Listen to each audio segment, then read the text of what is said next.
Welcome to our latest installment of Trial Tutorials, Examination of Experts. I'm Ala Policastro, Director of Education and Professional Development at Beverly Hills Bar Association. And today I'm delighted to welcome back our speaker, Michael Geibelson, and special guest, expert witness, Ben Shepard. Michael is a partner at Robbins Kaplan, where he is a business trial lawyer with extensive experience representing individuals and companies in real estate and other business disputes involving false advertising, unfair competition, class actions, misappropriation of trade secrets, supply agreements, copyright, and trademark.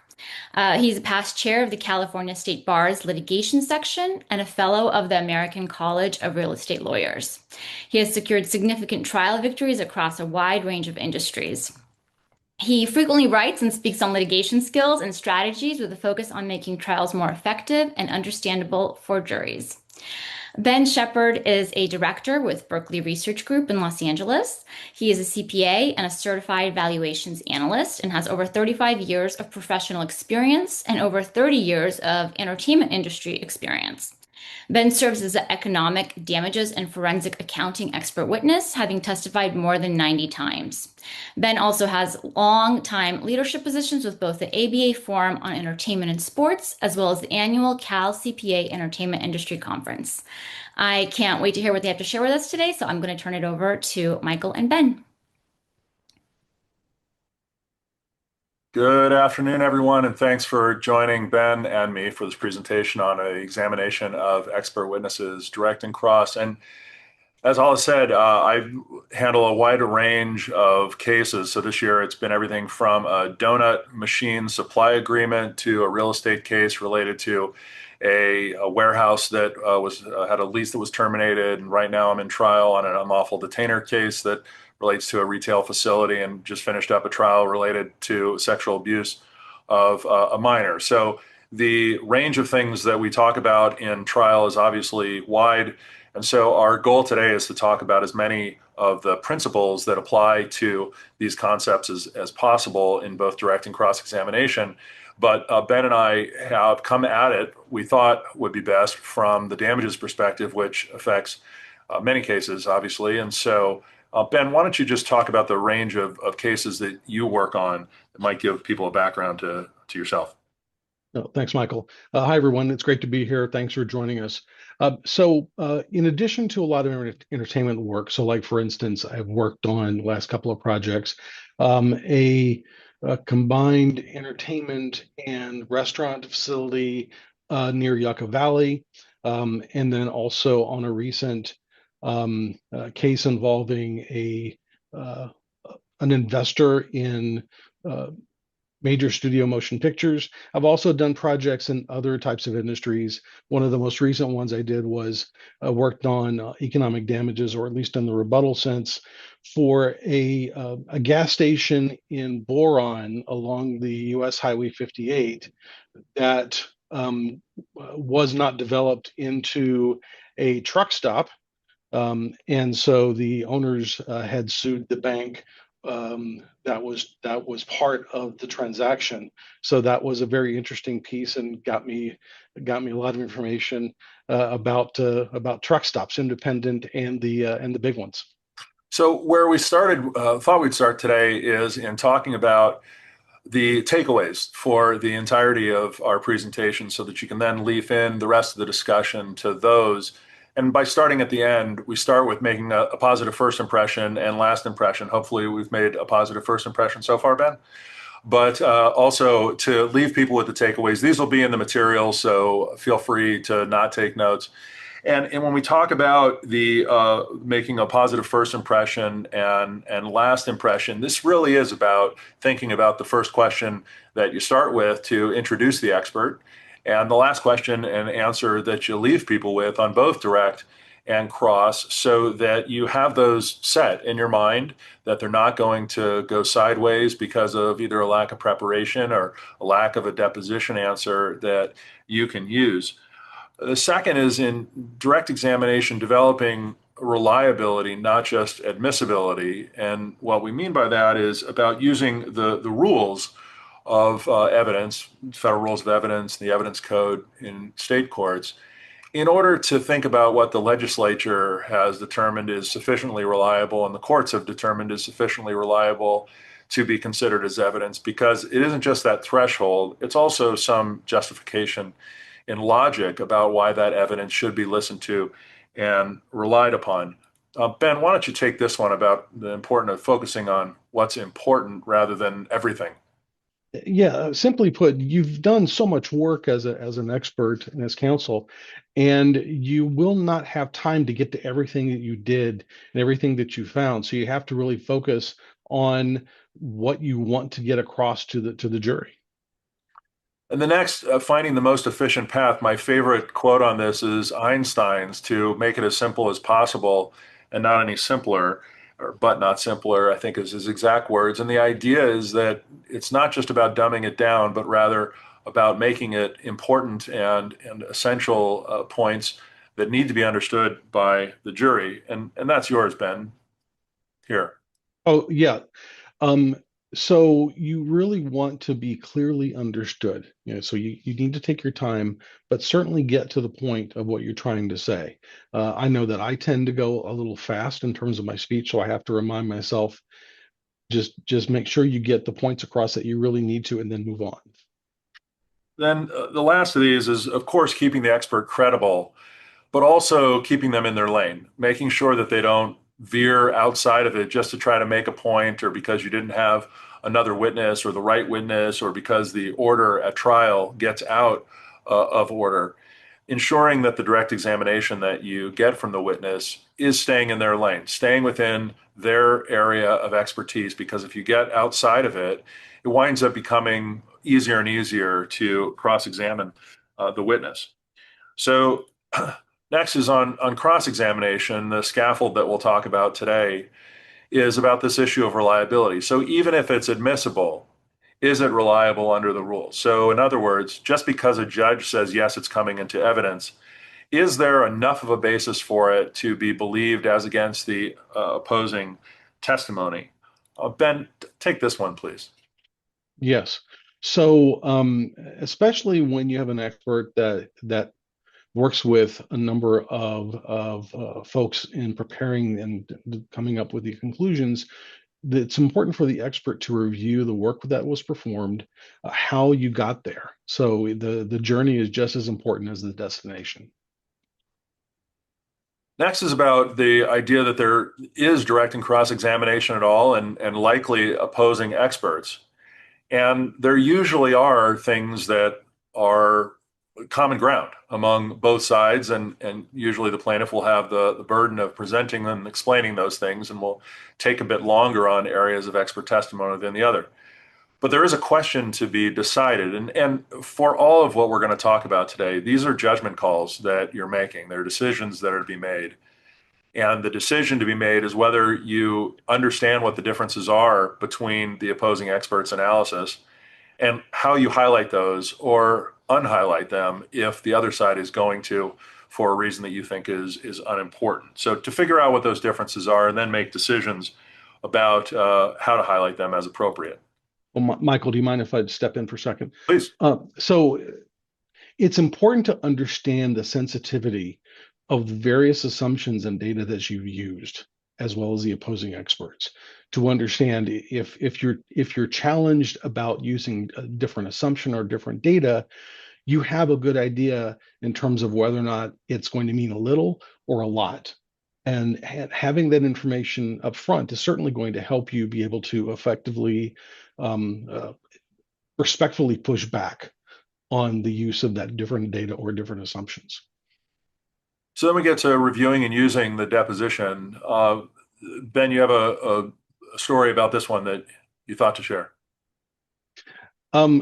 So I have sometimes questions that pop up where the question was not specifically asked, and I have to remind counsel that that's a different question. And sometimes you do have to go back and make sure that you understand what you've been asked and how you've answered, so that you can effectively at least say, oh yes, I remember we talked about this as the deposition. So even if there is a slight difference, then the difference may not seem so large in that context. And from the examiner's perspective, of course, you'd love to have a yes in the deposition and a no at trial, and then be able to read that difference. And it seldom happens. It sometimes does. It's more commonly the I don't knows that are beneficial, or the I don't recalls, or I'd have to go take a look and read back the data or read back some person's deposition. But it is as important to think about those other pieces of the deposition that you can use for the purpose of showing that the witness is not playing by the rules, or that they just weren't prepared before and now they're just a shill for the lawyer.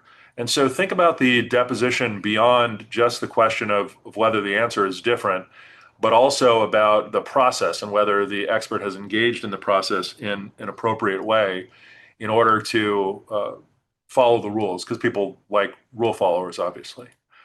And then last, on cross-examination, just that it's not always about you, that you've got to anticipate opposing counsel's comments and questions and make a decision about whether you want to do that in your direct examination. Ben, you had some thoughts on this one. Yeah, I've had a couple of times where opposing counsel, they really don't even mention my analysis. It's typically just um, uh, looking at documents that I may not have included, that but the other expert, the opposing expert, has relied upon in their analysis, and just trying to use me as a tool to establish the reasonableness, or the fact that I just didn't do the same work as the opposing expert. So the next bit of our discussion today, we'll go through quickly because it's just about what comes from the rules, but using these takeaways as our first scaffold for the direct examination and then the cross-examination. Now, if we apply the rules that have been created about what courts and legislatures think are reliable evidence, not just admissible evidence, and we think about how those different opinions fit into the case, it's a discussion about why there's no single tried and true rule, and about expert opinions, about testimony, etc. So we start with my wife's grandmother, who had lots of opinions, but on which she was an expert about none, at least according to me. But she thought she was an expert, but it didn't really matter. It was really about non-expert opinions. And so when we think about expert examination, we should think about these types of opinions as well. Effectively the same rule in federal court and state court, some nuances that you need to pay attention to that arise also from the discovery. But in thinking about non-expert opinions, think about them in the same way, about the reliability of those opinions and giving a jury or a judge a reason to rely upon them. So next, that all starts with the disclosures that are required to be made, and one that's commonly not made by people that completely upends the testimony at trial is about witnesses who must provide a report. And if the witness is retained or specially employed to provide expert testimony, and this is the part that usually gets missed, or whose duties as the party's employee regularly involve giving expert testimony. And the question is how regular it has to be in order to be somebody who prepares a report. But it's certainly notable because it is often missed and often given short shrift if the witness is not somebody that is regularly a part of litigation. And so in C of Rule 26, you don't have to provide reports for people who are not required to provide written reports, but you still need to provide an adequate summary of the facts and opinions to which the witness is expected to testify in a broad enough way to allow that person to ultimately testify at trial. And this one, too, is often missed because people at the time of these disclosures are not thinking sufficiently about even non-expert opinion, lay opinion, that they want to come in at trial.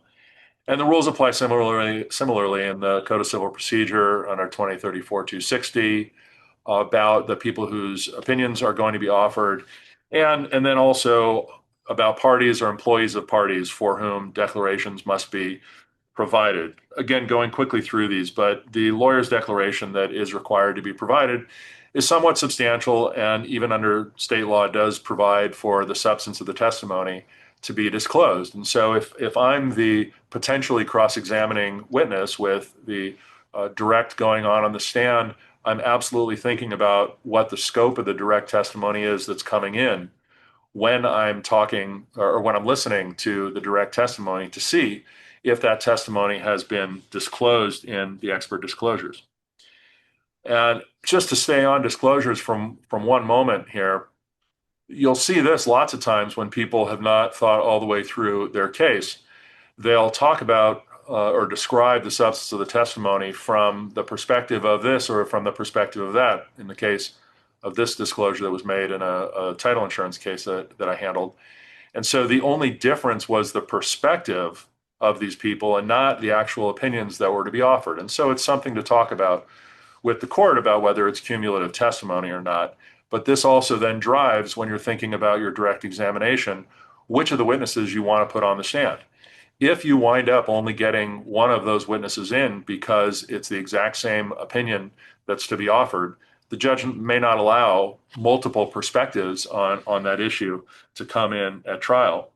And there's provision for that in the Code of Civil Procedure as well that would allow a motion to reduce the list of employed or retained experts to be able to testify. And so if you don't have a plan for experts that relates to trial, where you've already thought backward about what that testimony looks like, you either could face a motion that is a pretrial motion to exclude one of those experts, or at the time of trial on the basis of information being cumulative.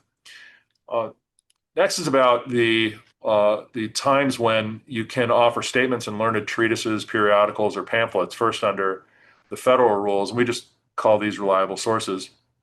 And you should note that these are multiple requirements, again, that you have to think about in preparing for your direct examination if you expect any of this information to get in. Unlikely, of course, that you're going to ever have a need to put in an entirety of a learned treatise or some periodical or a manual or a set of standards.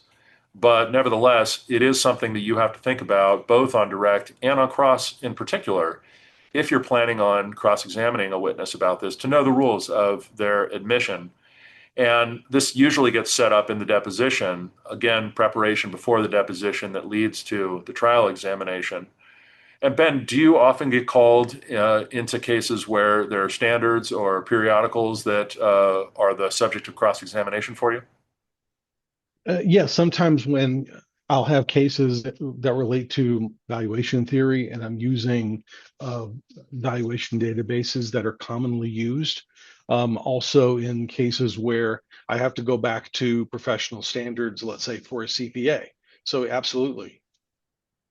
And in using those periodicals, is the subject usually of direct examination or cross-examination that people are examining you about them?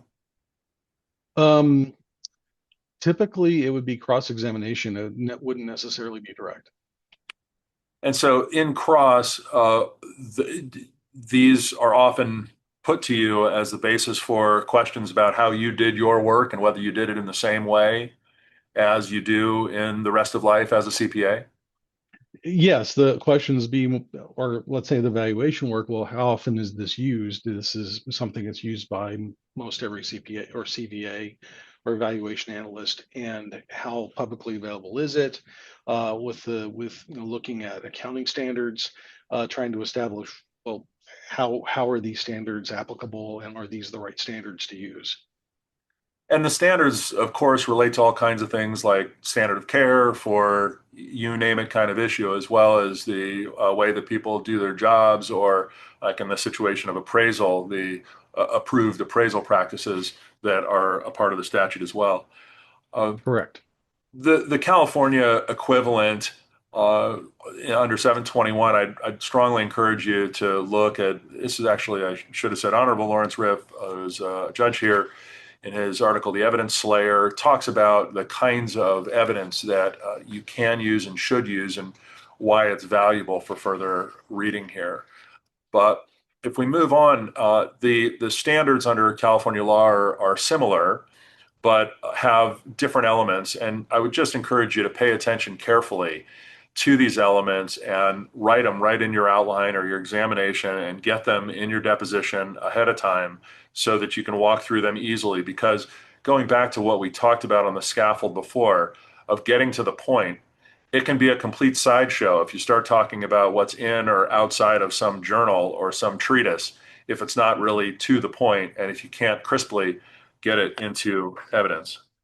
The other principle that comes out of depositions that will or will not allow you to get in certain evidence at trial is the Kennemer questions about uh, what opinions you've already formed at the time of trial or at the time of deposition, so that at trial you're then limited to those opinions. And I presume that people may have heard of Kennemer, but not always seen it in action. And the most important corollary to it is, the most important corollary to it is to make sure that you get all of the opinions out, even if it means asking your own witness in deposition whether there's additional work to be done. And if not, then go ahead and answer those questions. But Ben, you talked about leaving the door open and what happens there. We'll talk about the Easterby case in a minute. But what are the usual ways that you get Kennemer questions asked of you? Well, in deposition, exactly how you listed it here. But I typically try to leave the door open just in case there's additional information that the opposing expert is using, or additional information that comes down the pike, or perhaps the opposing expert has work product or conclusions that I may need to review for potential rebuttal work. So I'll try to leave the door open just to provide the opportunity to be able to do that if need be. And sometimes you get experts like this one that I had in a case. Again, this is from the title insurance case, but it's a very seasoned expert who felt that he liked to hear his own voice, and so said at the end of one of my questions, "So let me give you the very short version," and started with the phrase "a century and a half ago," and started talking, and then told me about what happened in the 1870s. And then his answer went on for 6 more pages of testimony and said, "I'll stop there. Again, I can go on."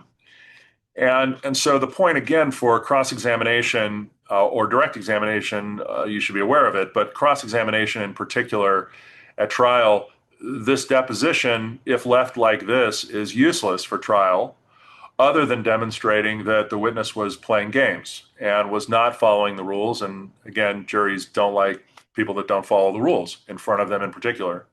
And so if you went back and you asked that same question and you had 6 pages of deposition testimony to review as his answer, it would be shown very quickly that he were not doing this. I'm sure at some point everyone would be sleeping and the judge would stop you from reading the entirety of this answer, but you'd have to find an artful way to use it. Of course, the other artful way is to break it down and start asking very small questions, because you've given him the opportunity to explain the 6 page answer and provide you with an outline for the actual questions that you wind up asking at the time of trial. And so again, this kind of a deposition winds up being useless in cross-examination at trial. And so your examination has to be thought of in the deposition, not just from getting the information, which is very helpful to understand the entire history of title insurance law, but for purposes of using it in cross-examination, your answers are going to have to be much, much shorter than that. So then if we move on to the Kennemer questions again, and ask any other opinions you have in regard to the purpose, functions, or processes of preliminary title reports, even this witness, after 6 pages, was willing to say no, followed by another pithy question after he was catching his breath. "Are you familiar with those details of the Bob's loan, whether that was required or not?" "Right now, no, I'm not." And so while he can pontificate about encyclopedic knowledge of title insurance, by getting to the questions of the small questions and the small answers, those are the only ones that are going to be taken on board in cross-examination.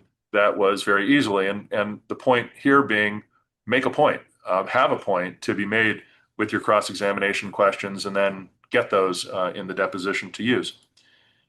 Then we talked about Kennemer, and then the caveat to that is Easterby. Ben, you want to talk about what you've done and experiences you've had about getting that additional information?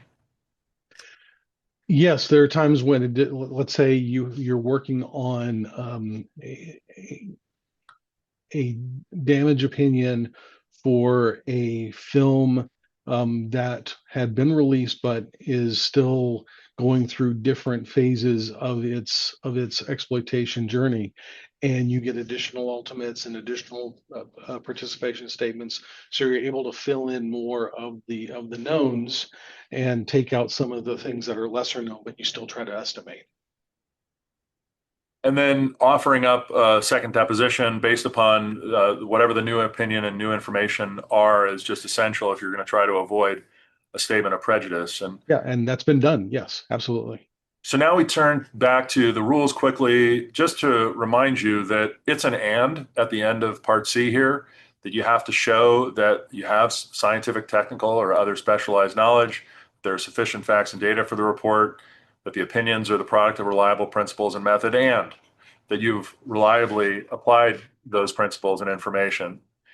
And then we get to the other types of opinions that are beyond common experience and just simply would assist the trier of fact based on matter that's perceived by or known to the witness at or before the hearing. So you need to walk through these rules so that you can articulate what the bases for the opinion are when called upon. And then the cross-examiner is going to have to make a decision in real time.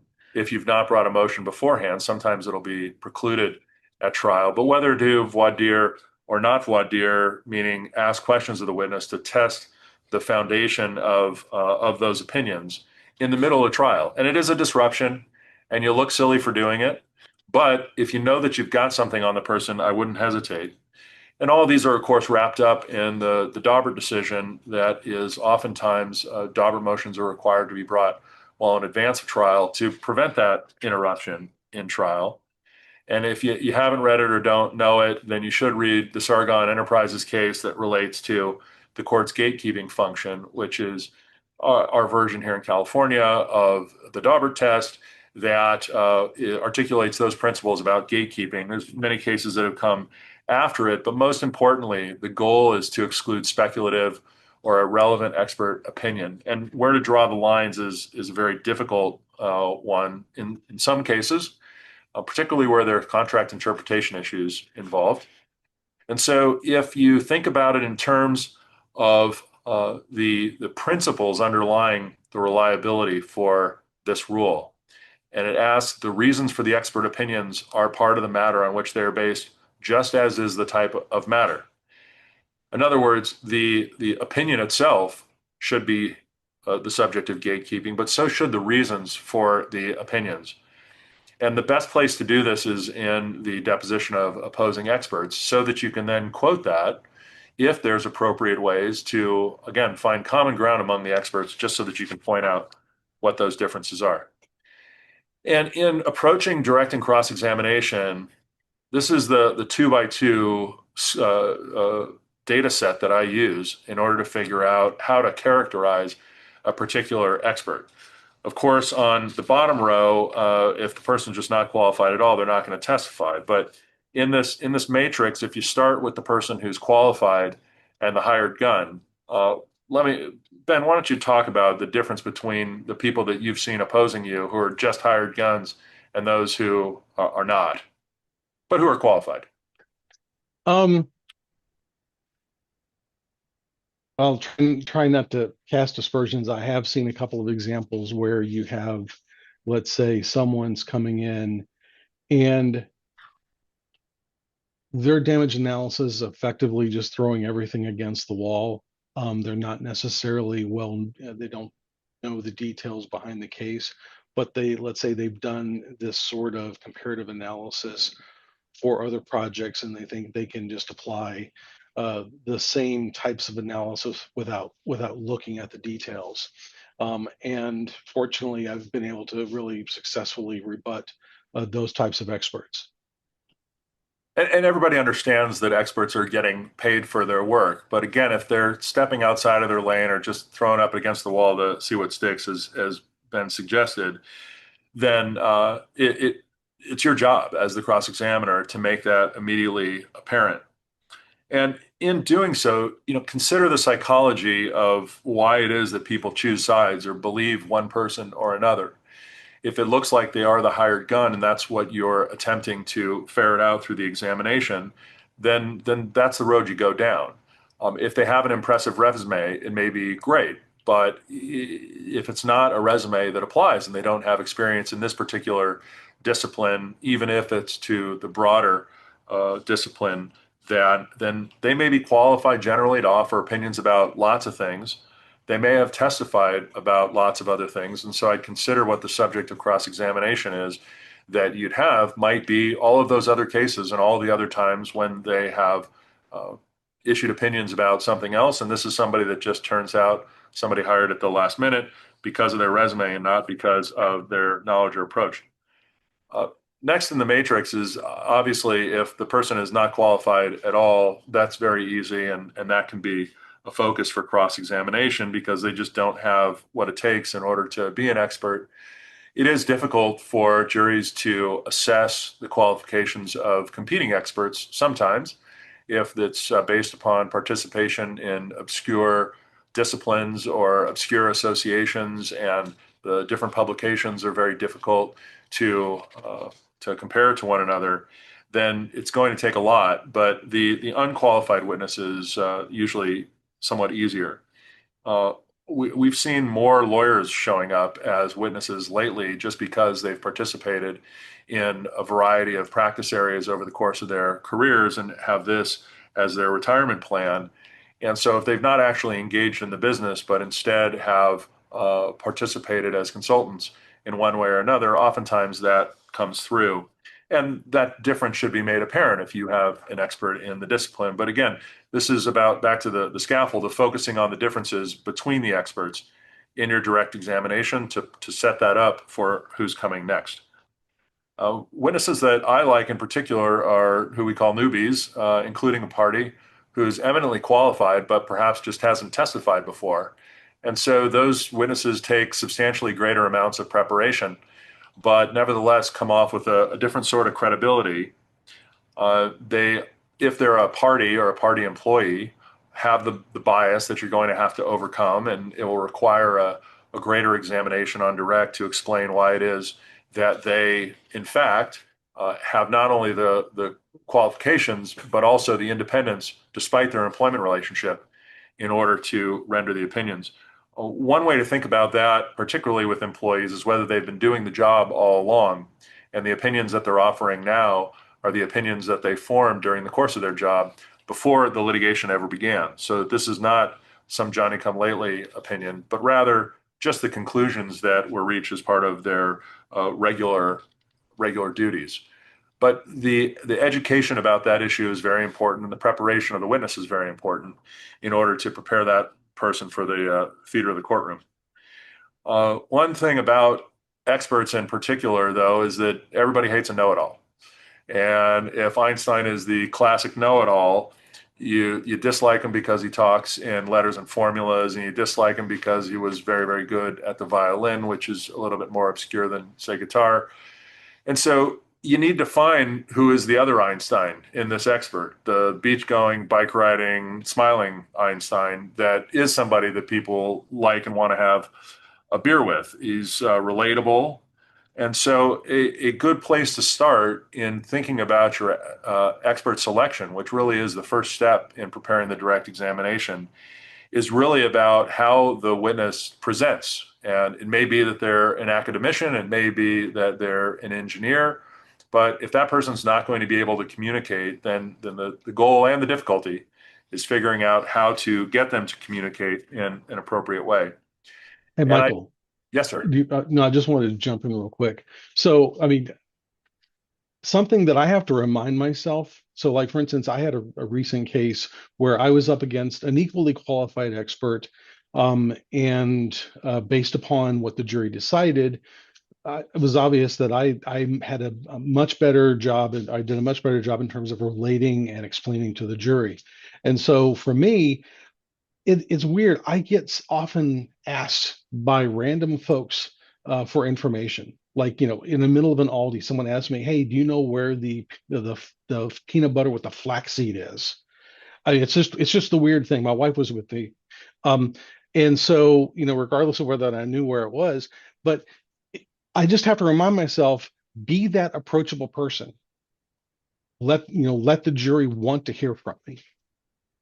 And this is, as far as I'm concerned, required reading for lawyers that are examining experts, because this is really these two books, Blink by Malcolm Gladwell and Thinking Fast and Slow by Daniel Kahneman, who's an economist. They both of them talk about the subconscious ways that people react to things, whether it's unconscious bias or whether it's just subconscious reactions based upon the temperature in the room.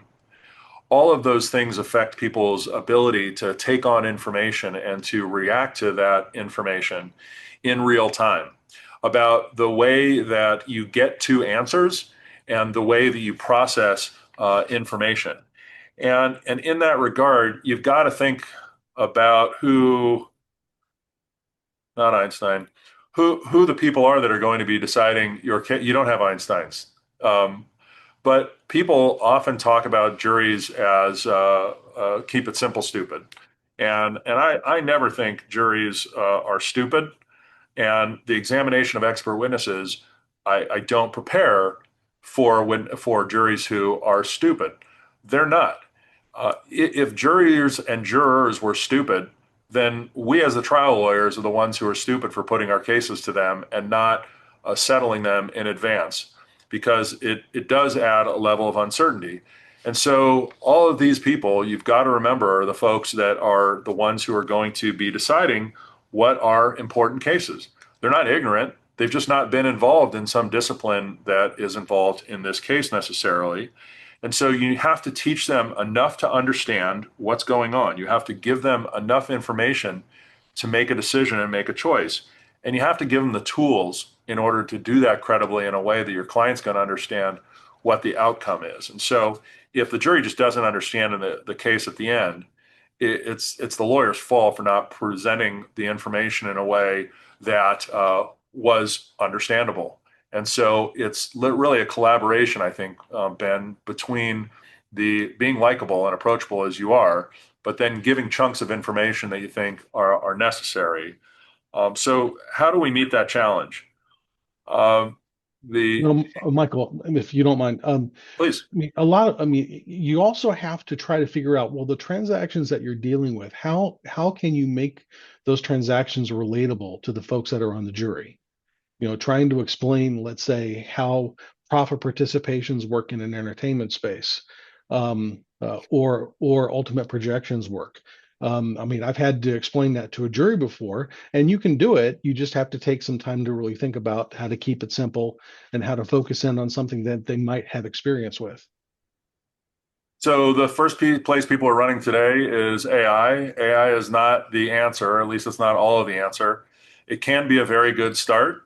And I'd encourage trying a number of different prompts about being a highly qualified trial attorney as the preface to your prompts, in order to have whatever AI engine you're using create an outline for examinations after it'll review a bunch of testimony for you. But it is never the final answer, for the same reason that this woman doesn't have hands growing out of her face. But at the same time, it is also good for helping you prepare demonstrative exhibits. And that is another way to help people understand complicated things. And so, in that regard, I'd encourage you to go look at this PowerPoint presentation called You Suck at PowerPoint.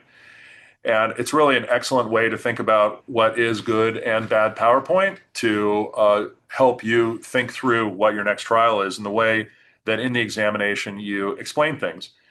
And after you do that, I'd encourage you to go look at Google Images. And if Google is just a set of all of the ways that people in the world have thought about illustrating complicated formulae, then this is, for example, net present value. This is all the ways that people have thought of, not all of them, but many of them, the ways that people have thought of explaining and educating people about what net present value is. And then it becomes up to you to make the decision about whether you use the very simple or the very complicated version of that. So, in that regard, we turn to the case at hand here. And if we look at, well, Ben, why don't you describe what we've created as a basis for discussion? Yeah, so this is what we're showing you is the process for how to take the findings that you have and turn those into the demonstratives that you want to share in front of the jury. So in this case, this slide is just simply identifying how much Nathan earned. You see the dip in that second period, and then it goes back up, and it has a little bit of an increase over time. And that's just the most basic presentation. It doesn't necessarily tell you um, what should have been expected. It just tells you what actually occurred. So if we talk about this, then we are not focusing on the very specific details of Nathan's history, but that ultimately is the question in the presentation of both direct and cross, is the level of abstraction to focus on, whether you want to get into the nitty gritty of why he even had $0.3 million in sales during this period of time when he was out of work, or whether you want to talk about things in a gross way over a 5 year or a 10-year period of what his earnings were compared to others. Yeah, So and you also want to take a look at what others in his firm, others in the industry, and the general economy, were there other factors that went into play in terms of how these earnings were built, and what could Nathan reasonably have been expected to do in earnings, save for the injury? So, at the risk of actually doing a little role playing, Ben, let me turn to a bit of direct examination from you. As if you were on the stand on direct, what factors are important in considering the effects of Ben's injury? From what I would expect to review or to include would be what this person's team was able to do, from let's say Nathan's earnings or my earnings. It would also be looking at the time cycle or the sales cycle. So, like for instance, if you were out of pocket, you're, let's say, you're a real estate agent, you're out of pocket for 6 months, your pipeline is dead. How long is it going to take you to reinvigorate that pipeline? So the timing of your potentially of your earnings and potential damages could be affected by that pipeline. Will his losses stop at the end of this chart in 2025? Maybe it's possible that they would continue. You have to look at what the rest of his company is doing, and looking at the industry. There, he may have certain challenges that prevent him from being able to catch up. It could be nothing to do with him, just more of doing have something to do with the fact that he's lost out on opportunities that he's not able to make up. So we don't know how long that period of damages is going to be. It could be 5 years, it could be 10 years, but at some point you would have to expect that this person's going to catch up. You also have to take into account how long this person's career is going to be. Maybe this person only has 10 years in the business anyway. So you certainly don't want to consider or think about doing the damages analysis in perpetuity. That would You be mentioned that would be wrong. I'm sorry, you mentioned the term before, discount rate. What is a discount rate? A discount rate takes into account, or the way I like to describe it is the likelihood of achieving projections over time. And So let's say, go ahead. sorry, why do you have to apply a discount rate or a discount factor in calculating Nathan's lost earnings? Because there's certain uncertainty once you get past, let's say, you're looking at damage, or the actual damages or information known through 2025. As you go forward, there may be general uncertainties, there may be general economic uncertainties, other industry uncertainties, and uncertainties with the real estate transactions in general. So you certainly don't want to not discount those those potential future projections. You certainly want to be conservative with regards to those the projections that you're making. That's a term that's important in this analysis, conservative. What do you mean by conservative? Well, you're trying to retain credibility with the jury. So the thing that you want to do is try to present something that's reasonable. I've seen folks who have presented damages analysis, like the one case that we talked about before, where it's just unreasonable as compared to the facts of the case, facts that the opposing expert did not take into account. So taking all those factors into account, the jury decided that the opposing expert's analysis was not conservative, was significantly overstated, and um, uh, awarded something that was a lot closer to the alternative damages analysis that I had prepared. So let me go to the next slide and break the rules of you suck at PowerPoint just for the purposes of showing people. So before we were looking at a line graph, now we have a bar graph or a column graph. What was intended to be shown by this one, even though you'd have to reacquaint people entirely for purposes of the direct. Yes, again, this is part of the evolution. This is not necessarily something we show to the jury, but for us to understand, how do we explain to the jury that there is a disconnect between what Nathan was able to earn versus what he could have earned. So in this case, you see here that his team had a slight downtick in the first part or the first half of 2023, but it wasn't anywhere close to the downtick that Nathan had personally, presumably because of his injury. And then also with the columns, there is a dramatic increase that a little difficult to see on the columns. But if we go to the next slide, the steepness of that, the period of the team after the accident, how do you characterize that?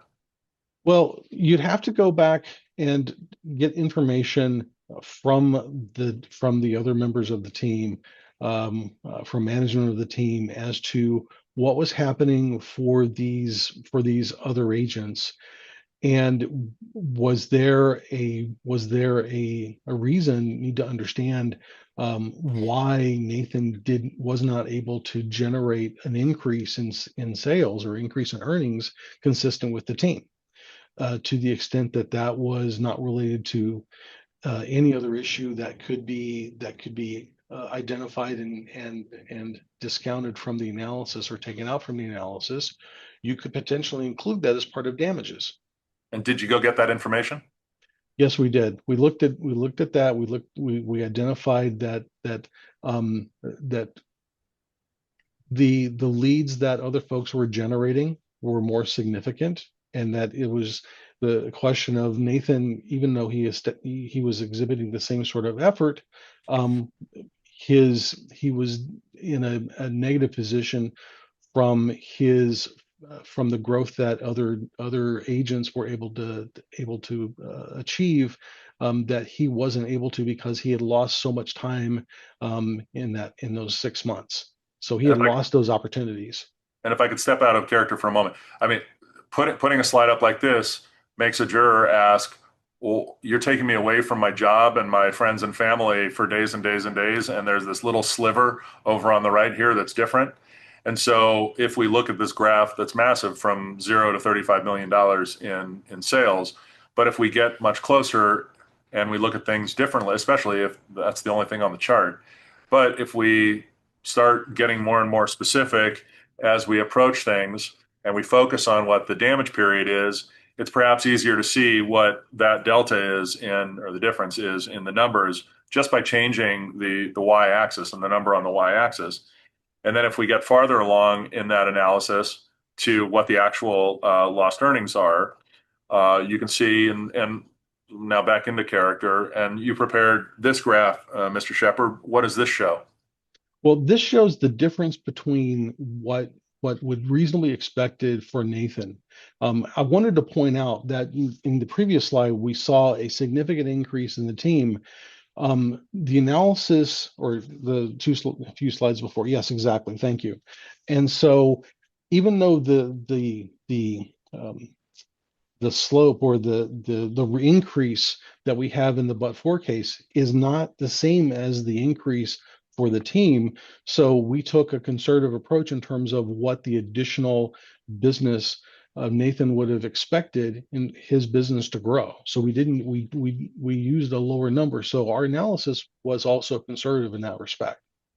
And so if we go to the next slide that you prepared, what is depicted here?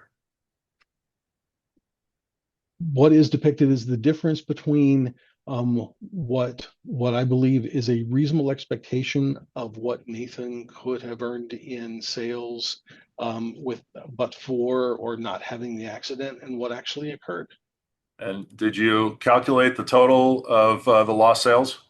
I did. The difference between the expected and what actually occurred was $7.4 million. And that's handy that we put it up on the slide like that. Yes, it's very nice. Yeah. So, if the goal winds up being, if that's the most important number in the punchline, then doing what's first and last, that's where you end. And if it happens to stay up on the screen for too long, I know that the plaintiff himself, and you wouldn't be offended by that during the cross-examination for the punchline for your analysis. But in that regard, let's just get back to principles for a minute. And we had a question. Let me answer it in real time, which was the question was, must an expert be deposed prior to trial, or may they merely be engaged to testify at trial? And the answer there is it depends on the case. There's time for disclosures that are statutorily mandated. And no, you need not take the other side's deposition. If you do, you'll have more fodder for cross-examination, and it's strongly encouraged, but not absolutely necessary. But you are definitely hamstrung at the time of trial if you've not taken the other side's opposing expert. So what are all the sources in order to prepare for that deposition and trial? I mean, there's prior testimony, so to speak, that people give under penalty of perjury in all sorts of ways, and all of those are fodder for good cross-examination. And there are, once you get those types of information, whether sworn under penalty of perjury or written in some sort of an article, there is a line of questioning that you can do in depositions that looks something like this. Let me ask you then, when you've submitted declarations in court, have you always been the sole author of those declarations? Because you know that they were signed under penalty of perjury, which has some level of formality to it. But this was that same expert that I talked about before, and his answer was, "You bet you I have. Yeah, you bet you I have been. You've always been the sole author." And what I'd suggest is that that's maybe not the path to go down. But let's look at what the other question was that we asked him. I said, so even when you write reports that are not declarations, those are your views and your opinions that you would swear under penalty of perjury of it being true. So I was asking him to go farther than he had done or was required to do. He says, yeah, under Rule 26, you don't swear under penalty of perjury, but I would. And in declarations you do, and they're all my direct work product, my wording. And so whether it's training an expert in for the direct examination or otherwise, I'd suggest to you that a better answer is one that Ben might give, which is something like, well, I work with a highly credentialed staff of CPAs and PhDs to review and verify all the data and analyze complicated situations, as is customary in forensic accounting. So in many ways, my declarations are the product of a number of really smart people. And so I wouldn't, and it goes on, but I wouldn't back away from the fact that other people were involved in the work, so long as you're making sure, as Ben does, that he's supervising the work that's performed, it's being performed in an appropriate way. Next is about the themes of the case and the idea that you're using these various terms that you bring into your cross-examination that are just gifts from the other side. If they use things like secrets, or this one where something is the cardinal sin of the escrow profession, I mean, those kinds of things that you find in the testimony, you're going to want to weave into your examination of cross-examination in particular of witnesses. You'll use it in opening statements. You'll use it in your director cross-examinations, and then you move on.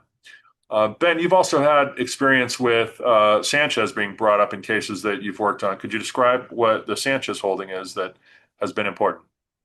Yeah, so I worked on a trade secret misappropriation case relating to a couple of real estate firms in Orange County, and I was going to be the rebuttal expert for a person who was withdrawn, was not allowed to testify at trial because the data that this person had relied upon from the plaintiff was not data that was prepared in the normal course of business. It was prepared for the purpose of trial, and they could not, the company could, or the plaintiff could not establish, for lack of a better term, provenance over how that data was prepared, accumulated, and provided to the expert. The judge just couldn't get their arms around whether or not the data was reliable, and so the judge ruled that the data could not be presented or included due to Sanchez, and the attorneys for plaintiff had to withdraw or not allow the opposing expert to testify. And what the Sanchez case is basically about is that an expert is not permitted to simply repeat out of court statements of others as if they were his or her own, and even though it's hearsay. And it effectively says, yeah, you can rely upon it in the abstract for your opinions, and a jury will decide whether it's reliable or not. But you're not going to be able to repeat those statements unless, or what you're relying upon, unless the hearsay is admissible itself. So, for example, if you've got test results, then you're going to need to have somebody come in and testify to what those test results are in order to have that test come in and form a basis for the opinion, at least as the expert makes it up. So if you look at this article that's cited, it's included, there's a hyperlink in it in the materials. I'd encourage reading about Sanchez. It's a good article on the topic. And so if we start here, this is also problematic under Sanchez, where you have somebody that testifies in response to questions. Did you believe that that document was reliable for some reason? Well, I was told it was reliable. And then they go on, it's not as reliable as I prefer using my normal course of business. That's just a hallmark of information that's not reliable. We go straight to the company and get the real number. So you're doing something in the case that is different than what you do in the ordinary course of the work that you would perform outside of litigation. Again, not credible in order to do that. And so we go back to the two by two to think about how to respond to examinations. And just if you want to talk about the hired guns you've seen along this matrix, Ben, for your piece.